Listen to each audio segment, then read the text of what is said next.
सबु शिक्षार्थी को स्वागत जनाई आजिर शिक्षण कार्य शरीर और स्वास्थ्य विज्ञान 50टी प्रश्न और तार उत्तर मु एही वीडियो रे नहीं आसी जहाँ सबु श्रेणीर शिक्षार्थी परिवेश विज्ञान क्विज प्रतियोगिता निमंते ज्ञान बढ़ाइबा दिगरे सहायक हेब।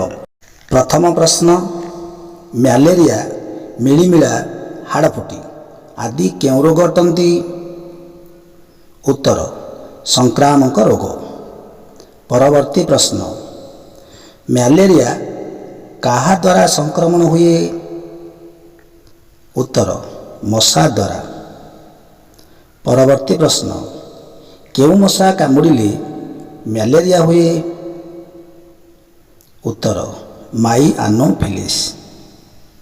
परवर्ती प्रश्न, माई आनोफिलिस केउं प्रजातिर मशा? उत्तर, प्लाज्मोडियम। परवर्ती प्रश्न, तीनोटी भूताणु जनित रोगर नाम कौन? उत्तर, पोलियो, बसंत, आखिधरा। परवर्ती प्रश्न, पोलियो रोग केउं माध्यम रे व्यापे? उत्तर, जल माध्यम रे। परवर्ती प्रश्न, बसंत रोग केउं माध्यम रे व्यापे? उत्तर, वायु माध्यम रे। परवर्ती प्रश्न, आखिधरा रोग केउं माध्यम रे व्यापे? उत्तर, वायु माध्यम रे। परवर्ती प्रश्न, तीनोटी जलवाहित रोगर नाम कौन? उत्तर, जंडिस, हईजा, टाइफॉइड। परवर्ती प्रश्न, टाइफॉइड रो अन्य नाम कौन अटे? उत्तर, आंतरिक ज्वर। परवर्ती प्रश्न, हईजा बा कलेरा आमर केउं अंग को आक्रांत करे? उत्तर, क्षुद्रांत्र। परवर्ती प्रश्न, तीनोटी वायुवाहित रोगर नाम कौन? उत्तर, जक्ष्मा, बसंत, आखिधरा। परवर्ती प्रश्न, जन्म समय रे शिशु को केउं टीका दिया जाए? उत्तर, बीसीजी टीका। परवर्ती प्रश्न, मुह फुलिबा और पेट बाहरी पड़िबा केउं रोगर लक्षण? उत्तर, अपपुष्टि। परवर्ती प्रश्न, हाथ गोड़ सरू हो जिबा केउं रोगर लक्षण? उत्तर, ऑस्टिओ मालेशिया। परवर्ती प्रश्न, देह रे पानी जमी जाई गोड़ हाथ फुलिबा केउं रोगर लक्षण? उत्तर, बेरी। परवर्ती प्रश्न, विभिन्न स्थानरू रक्तस्राव केउं रोगर लक्षण? उत्तर, स्कर्वी। परवर्ती प्रश्न, शिशुर चर्म रे घा हेबा सह मुंड बाल को धरु धरु उपुड़ी जिबा केउं रोगर लक्षण? उत्तर, क्वाशियरकर। परवर्ती प्रश्न, क्वाशियरकर केउं खाद्यसार अभाव रे हुए? उत्तर, पुष्टिसार। परवर्ती प्रश्न, शिशुर उच्चता वृद्धि रे प्रतिबंधक केउं रोगर लक्षण? उत्तर, मारास्मस। परवर्ती प्रश्न, केउं खाद्यसार अभाव शिशु को मारास्मस रोग हुए? उत्तर, श्वेतसार। परवर्ती प्रश्न, आंटी टिटानस सीरम को संक्षेप रे कौन कहती? उत्तर, एटीएस। परवर्ती प्रश्न, एटीएस केउं रोगर प्रतिषेधक टीका? उत्तर, धनुष्टंकार। परवर्ती प्रश्न, କ୍ଷତ ହେବାର କେତେ ଘଣ୍ଟା ମଧ୍ୟରେ ATS ନେବା ଉଚିତ? ଉତ୍ତର 24 ଘଣ୍ଟା। ପରବର୍ତ୍ତୀ ପ୍ରଶ୍ନ, ଦୁଇଟି ଅପପୁଷ୍ଟି ଜନିତ ରୋଗର ନାମ କ'ଣ? ଉତ୍ତର କ୍ୱାସିଓରକର ଓ ମାରାସ୍ମସ୍।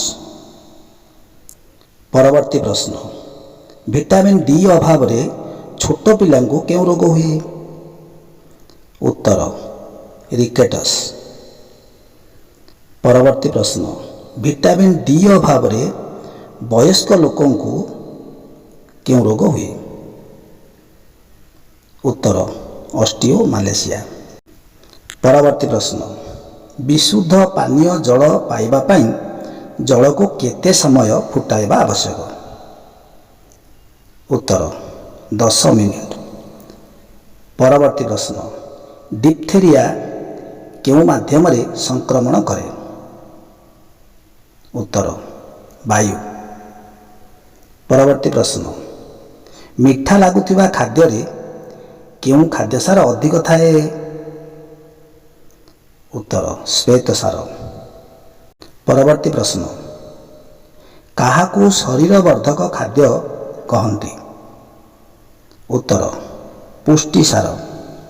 ପରବର୍ତ୍ତୀ ପ୍ରଶ୍ନ, ଦୁଇଟି ଉଦ୍ଭିଦ ମାନେ ଜାତ ପୁଷ୍ଟିସାରର ନାମ କ'ଣ? ଉତ୍ତର ଡାଲି ଓ ମଟର। ପରବର୍ତ୍ତୀ ପ୍ରଶ୍ନ, କେଉଁ ଖାଦ୍ୟସାର ଶରୀରକୁ ସୁନ୍ଦର ଓ ଚିକ୍କଣ ରଖେ? ଉତ୍ତର ସ୍ନେହସାର। ପରବର୍ତ୍ତୀ ପ୍ରଶ୍ନ, ପାଟିକୁ ତେଲିଆ ଲାଗୁଥିବା ଖାଦ୍ୟରେ କେଉଁ ଖାଦ୍ୟସାର ଥାଏ? ଉତ୍ତର ସ୍ନେହସାର। ପରବର୍ତ୍ତୀ ପ୍ରଶ୍ନ, ଜନ୍ମର 10 ବର୍ଷ ପରେ ଶିଶୁକୁ କେଉଁ ପ୍ରତିଷେଧକ ଟୀକା ଦିଆଯାଏ? ଉତ୍ତର ଧନୁଷ୍ଟଙ୍କାର। ପରବର୍ତ୍ତୀ ପ୍ରଶ୍ନ, ସଂକ୍ରମିତ ଛୁଞ୍ଚି ଦ୍ୱାରା ଇଞ୍ଜେକ୍ସନ ନେଲେ କେଉଁ ରୋଗ ହେବାର ସମ୍ଭାବନା ଥାଏ? ଉତ୍ତର ଏଡ୍ସ। ପରବର୍ତ୍ତୀ ପ୍ରଶ୍ନ, କେଉଁ ଭିଟାମିନ୍ ଅଭାବରେ ଗୋଡ଼ ହାତ ଝିମଝିମ ଲାଗେ ବା ପାଦରେ ଛୁଞ୍ଚି ଫୋଡ଼ିଲା ପରି ଲାଗିବ? ଉତ୍ତର ଭିଟାମିନ୍ B। ପରବର୍ତ୍ତୀ ପ୍ରଶ୍ନ, ବନ୍ଧାକୋବିରୁ କେଉଁ ଭିଟାମିନ୍ ମିଳେ? ଉତ୍ତର ଭିଟାମିନ୍ K। ପରବର୍ତ୍ତୀ ପ୍ରଶ୍ନ, ଭିଟାମିନ୍ Kର କାମ କ'ଣ? ଉତ୍ତର ରକ୍ତ ଜମାଟ ବାନ୍ଧିବା। ପରବର୍ତ୍ତୀ ପ୍ରଶ୍ନ, ଲୁଣରୁ କେଉଁ ସାର ମିଳେ? ଉତ୍ତର ଧାତୁସାର। ପରବର୍ତ୍ତୀ ପ୍ରଶ୍ନ, ଇନଫ୍ଲୁଏଞ୍ଜା କି ପ୍ରକାର ରୋଗ? ଉତ୍ତର ବାୟୁବାହିତ। ପରବର୍ତ୍ତୀ ପ୍ରଶ୍ନ, ଅନିୟନ୍ତ୍ରିତ ଜୀବକୋଷ ବିଭାଜନ କେଉଁ ରୋଗର କାରଣ? ଉତ୍ତର କ୍ୟାନ୍ସର। ପରବର୍ତ୍ତୀ ପ୍ରଶ୍ନ, ବାର୍ଡ ଫ୍ଲୁ କେଉଁ ଭୂତାଣୁ ଦ୍ୱାରା ହୋଇଥାଏ? ଉତ୍ତର H5N1। ପରବର୍ତ୍ତୀ ପ୍ରଶ୍ନ, RNA ଭୂତାଣୁ ଆକ୍ରମଣ ଯୋଗୁଁ କେଉଁ ରୋଗ ହୁଏ? ଉତ୍ତର ଜଳାନ୍ତକ। ପରବର୍ତ୍ତୀ ପ୍ରଶ୍ନ, କେଉଁ ପ୍ରାଣୀ କାମୁଡ଼ିଲେ ଜଳାନ୍ତକ ରୋଗ ହୁଏ? ଉତ୍ତର ବାୟା କୁକୁର, ବିଲୁଆ। ପରବର୍ତ୍ତୀ ପ୍ରଶ୍ନ, ଆମ ଶରୀରରେ ସ୍ନାୟୁ ବିଭାଗର ମୁଖ୍ୟ କେନ୍ଦ୍ର କିଏ?